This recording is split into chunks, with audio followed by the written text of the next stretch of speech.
Okay, so this thing I just ordered. It's the Pelican Elite cooler. It's 50 quart. I One thing I wanted to say about these is, first of all, they're really hard to find in retail stores. So I was looking all over the place because I wanted to have a look at it first, because I heard that some of them had some issues with the oops the back seal back here, or leaking on the drain port. This one,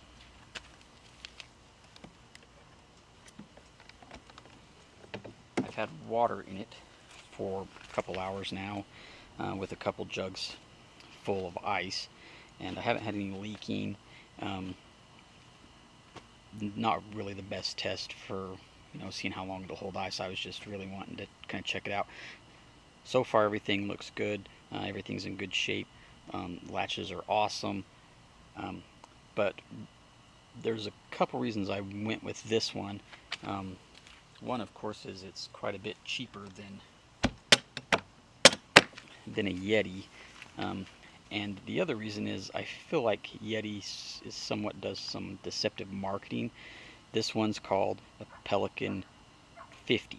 So its internal capacity is 50 quarts. So, in other words, you can get 50 quarts inside. Yeti,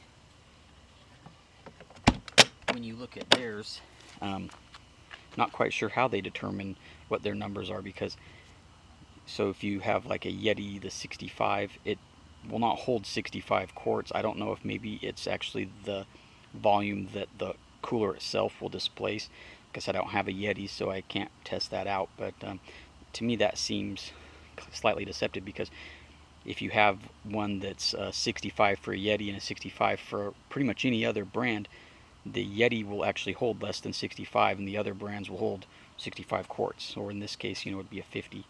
A couple things to note.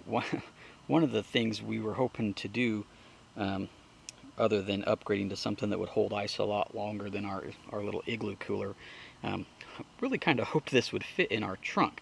We have a Jetta, just a standard one, not hatchback or anything like that, and I tried to get this in the trunk a little bit ago by myself, and that wasn't going to work. Typically this won't really be an issue for us because it's just my wife and myself, so we can throw it in the back seat, which I kind of was a little worried about that even, but I opened the doors and it will fit in the back seat.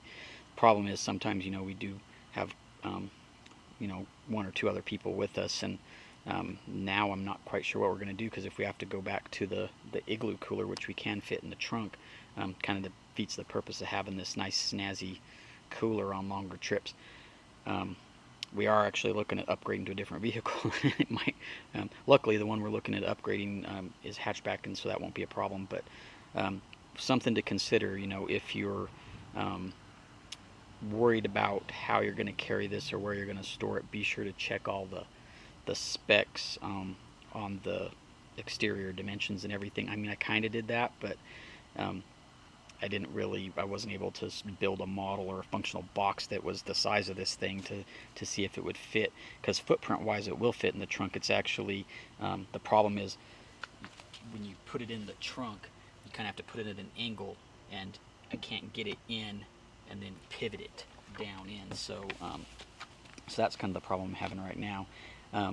Anyways, the thing looks great. I really like how these look compared to the Yeti. Like I said, significantly cheaper. I was lucky. I actually went through a company called Camp Saver here. They're having a sale. This one was actually already reduced, and I don't know why, if it was just the color scheme or whatever. This one was a reduced price already, and then I got an extra 20% off.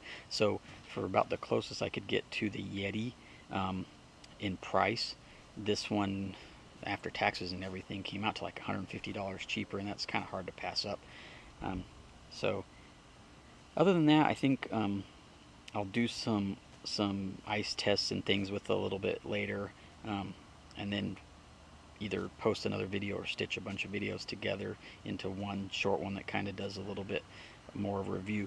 I'm going to pop the camera off really quick and just kind of show some of the features here though.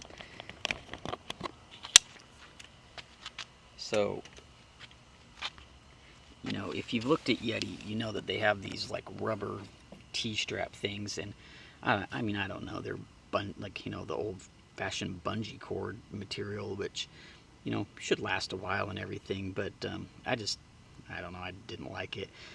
This thing's awesome because they're like, right now it is, you know, I can pull, you know, see, I'm tipping over the cooler and it will not open. But to open it, I mean, it's just a tiny bit of pressure. It doesn't take very much. So just this tiny bit of pressure, boom, and that pops up. And then to close it, you know, there you go, you're closed. So that is a nice feature.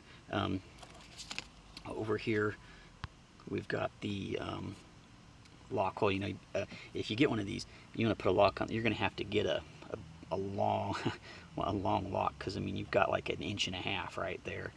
So, you know, just like a tiny little padlock or whatever is not going to cut it. You're going to have to get something big. And then down here, you know, just as a little added benefit with this, you've got a built-in bottle opener, which is always a nice feature. At least I think so.